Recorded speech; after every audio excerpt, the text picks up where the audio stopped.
They never had to say it aloud. It was in every look, every long pause, every time my name was omitted from a toast. I was the invisible one, the one who didn't quite measure up, while Vivien, of course, was the shining star, polished, poised, a PR executive with a roster of clients far more glamorous than my modest consulting work for small businesses. Whenever someone asked about me, my mother would smile tightly and say, "Nora? She's still figuring things out. Freelancing, you know." They didn't ask for more details, and I didn't offer them.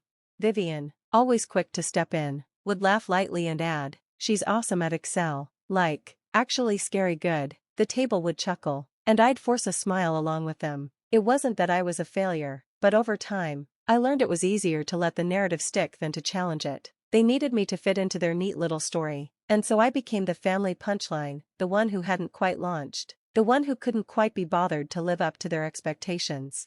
What they didn't know, what they could never see, was that while they indulged in their praise and appetizers, I was quietly building something for myself, a venture that they would benefit from without ever realizing it was my doing. I'd have kept it that way forever, too, if not for the gala, the night I realized they'd rewritten me right out of their narrative.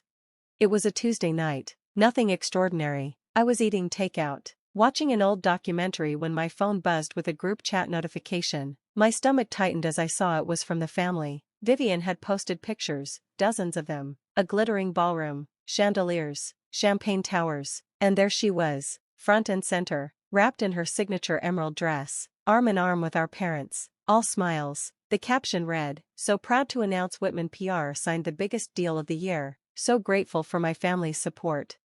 I kept scrolling, my eyes skimming over the familiar faces, cousins, aunts, even my brother who'd flown in from Oregon. Every single person was there except me, not a word, not even a passing mention, not a text, not a phone call, no seat with my name on it, just one picture after another, celebrating Vivien's milestone as if I'd never existed. It wasn't just the exclusion, it was the decision to make me invisible. Vivien had rewritten the story, and I wasn't even a footnote.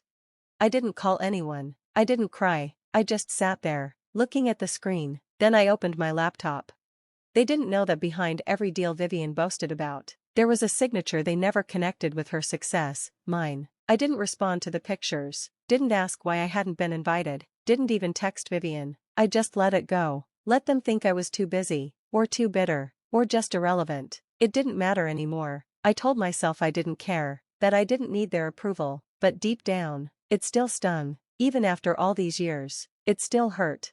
There's a particular sting in being forgotten on purpose, not because they lost track of you, but because they actively chose to exclude you from the story they were telling. And for a moment, I almost bought into it. Maybe I was the failure, the backdrop to Vivien's leading role. I could have called them out, I could have made a scene, but I didn't. I fed the dog, did the dishes, went through the motions like everything was fine. Sometimes it's easier to shrink than to rise and risk being knocked down. That night, I went to bed thinking it would pass, that I could move on. What I didn't know was that my name had already started to make its way into her world, quietly, invisibly, but undeniably. It all began with a phone call I almost ignored. "Hey, Whitman Consulting." The voice on the other end was familiar. "Just wanted to say congrats. Saw your name on the back pages of the VPR contracts. Didn't know you were involved with Silent Capital." My blood froze. "Sorry," I asked carefully, "could you repeat that?" He did, twice, and just like that, everything clicked. Years ago, when Vivien started Whitman PR, I had already been building something of my own, something quieter, less glamorous but more foundational. Through a series of shell companies and anonymous investors, I'd become a hidden hand behind several mid-tier agencies. One of them had acquired 34% of VPR last fall. Vivien never realized. She thought her firm had just attracted new investors, new capital. She had no idea I'd signed off on the deals, no idea that my signature was buried in the paperwork she proudly showed off. It wasn't out of malice. Back then, I just wanted to build something real. I didn't need recognition. But now I had a front row seat to the empire she was claiming as her own, and she had no idea I was holding the blueprint. A week later, I got an email, quarterly payroll authorization, digital signature required, routine, a PDF with a secure DocuSign link, executive bonuses, client draws, and there it was, Vivien's compensation, line item 28,750, CEO pay. I didn't feel a rush of triumph, No fist pumping or smirking. I just read through it slowly, then clicked the signature box, Nora Whitman, Principal Fund Administrator. One click, one breath, and just like that, she was cashing my check. She didn't know, no one did yet. That's the power of staying under the radar long enough for people to stop looking at you. They forget to lock things up, forget to ask permission, forget who's quietly holding the pen. I closed my laptop and made tea. No applause, no grand gesture, just the quiet kind of satisfaction that comes with realizing you don't have to shout to own the room. Let her think she was untouchable, let them all toast her genius. When the next meeting came, and someone asked who approved her paycheck, my name would already be there. The next board meeting was virtual, 10 tiny boxes on a Zoom screen, each filled with a suit, a smile. Vivien, of course, was front and center, perfectly lit, lipstick flawless. She orchestrated the room like a maestro, charming the investors, nodding through budget slides she didn't even write. Not once did she say my name. Not even when she proudly announced, "Thanks to our funding partner, whoever they are, we're scaling faster than expected." A few of the newer board members shot me glances, curiosity in their eyes. They knew something was off, but Vivien? She still saw me as a background player, just another ghost in the machine, and I let her think that. That was the test. Over the next few weeks, I watched her blunder through one mistake after another, all the while smiling like she was untouchable. She rerouted marketing funds into a pet project called Viclo, a beauty brand she claimed would soft launch via influencers, but it wasn't approved, it wasn't cleared, and the money? Traced back to my capital. I sent a polite request for a formal breakdown of the expenditures. Her assistant's response was quick. "Vivien asked me to tell you she'll explain it off record." I didn't respond. I didn't need to. Behind the scenes, I had one ally, Daniel, head of compliance. He was in the loop on everything. One evening, he called me with news. "You know she's naming herself sole brand director on the Viclo trademark?"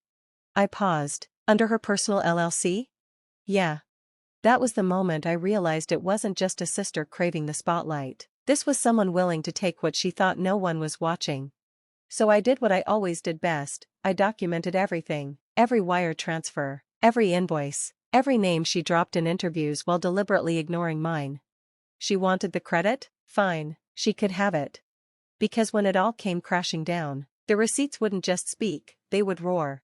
The board called an emergency strategy session, Vivien at the helm. Of course, she positioned it as an opportunity to reset expectations, to showcase leadership. What she didn't know was that she'd be walking into a room where every illusion she'd built would splinter.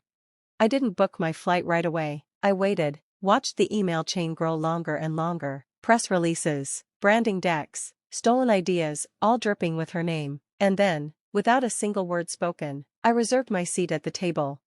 Not a virtual box on a screen, a real chair, in the boardroom she thought she owned.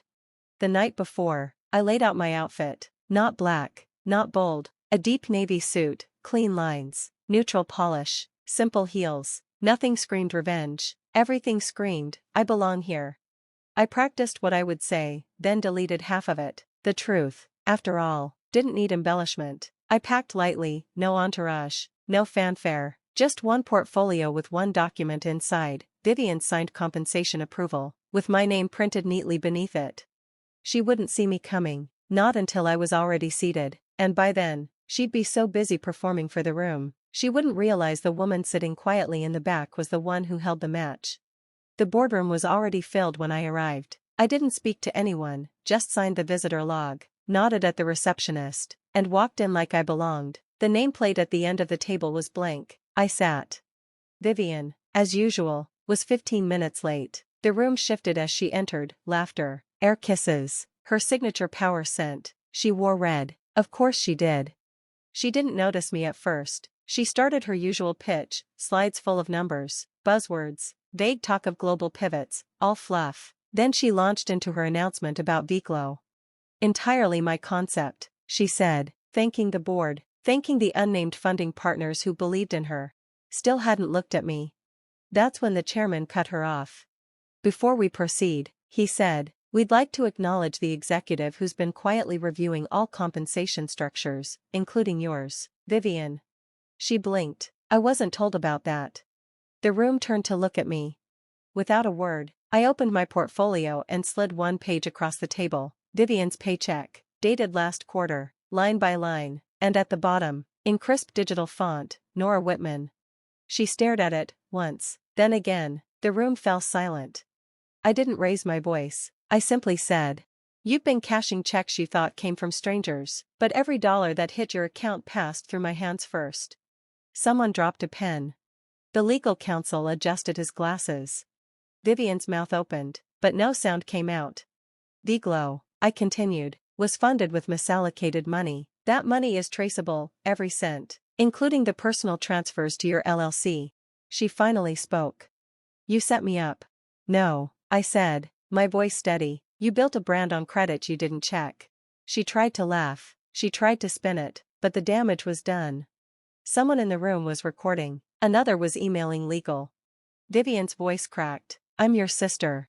I stood, slow but deliberate, and I was the failure, remember? Then I walked out.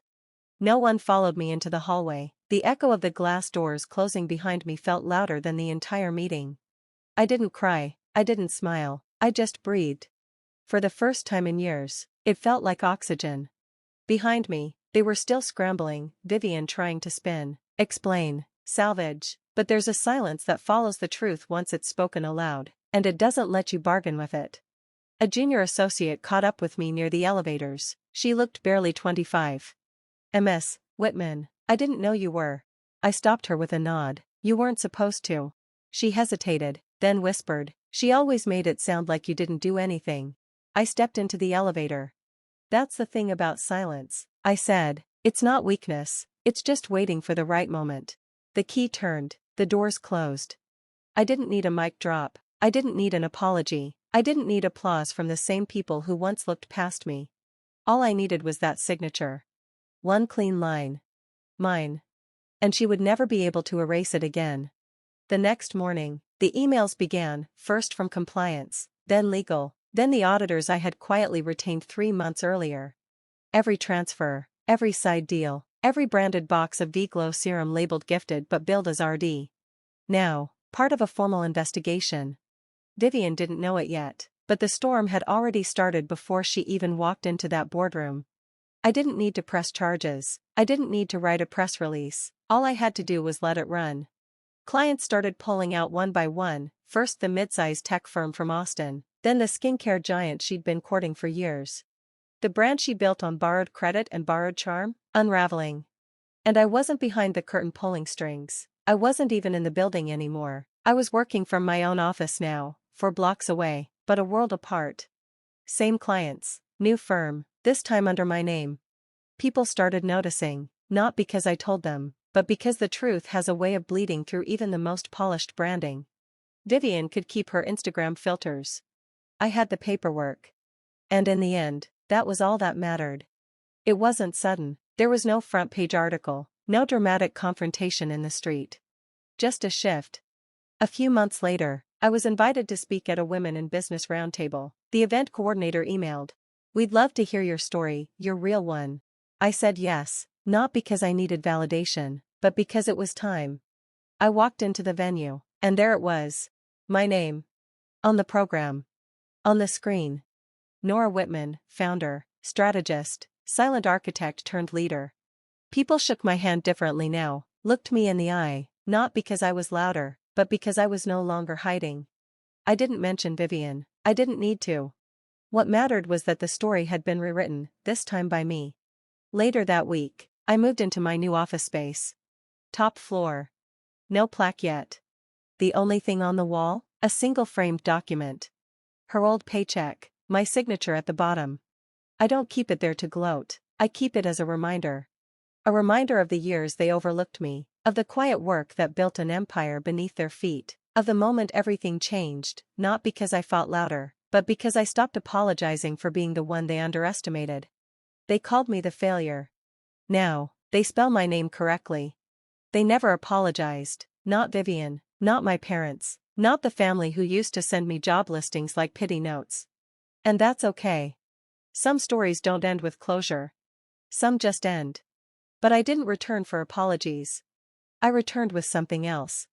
A signature. The same one they once called worthless. The same one that now decides whether or not their paycheck's clear.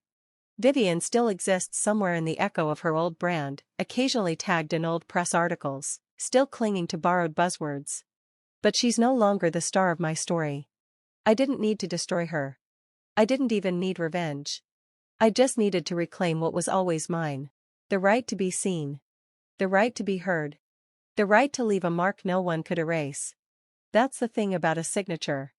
It looks small, simple, a flick of ink, a line across a page. But it's a declaration.